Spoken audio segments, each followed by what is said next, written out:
സ്തോത്രം. അതെ, ജനിച്ചപ്പോൾ രാജത്വം അവനിലുണ്ടായിരുന്നു. എൻ്റെ ശുശ്രൂഷയിൽ രാജത്വത്തിൻ്റെ ഉപമകൾ വെളിപ്പെട്ടു.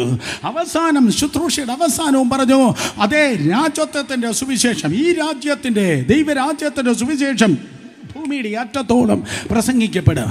അറസ്റ്റ് ചെയ്യപ്പെട്ട പിലാത്തോസിന്റെ മുൻപിൽ നിൽക്കുമ്പോൾ തിരുവചനം പറയുന്നു, യോഹന്നാൻ സുവിശേഷം 18-ാം അധ്യായം 36-ാം വാക്യം, യോഹന്നാൻ 18:36 പിലാത്തോസിന്റെ മുൻപിൽ അതുവരെയും കർത്താവ് മിണ്ടാതെ നിന്നു. കാരണം യേശു കർത്താവിനെ നന്നായിട്ട് അറിയാം. ഈ മുന്നിൽ നിൽക്കുന്ന യവൻ വിചാരിച്ചാൽ എന്നെ ഒരു ചുക്കും ചെയ്യാനില്ല.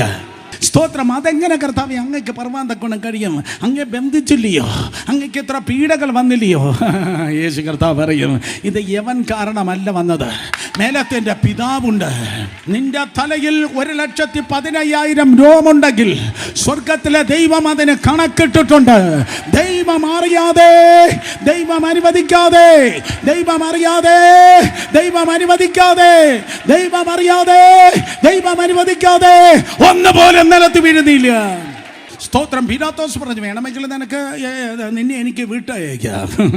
പക്ഷേ യേശു കർത്താവ് പറഞ്ഞു, മേലെ നിന്നൊരു അധികാരമുണ്ട്, മേലെ നിന്നൊരു അധികാരമുണ്ട്. കാരണം ഇതൊരു പാവകളി പോലെയാണ്.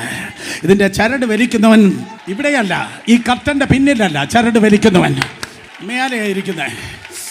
In the name of Jesus. ഇന്ന് തിന്മയെന്ന് തോന്നുന്ന എന്തെങ്കിലും നിന്റെ ലൈഫിൽ വന്നിട്ടുണ്ടെങ്കിൽ യേശുവിന്റെ നാമത്തിൽ ഞാൻ പ്രവചിക്കുന്നു, പിടിച്ചതില്ല.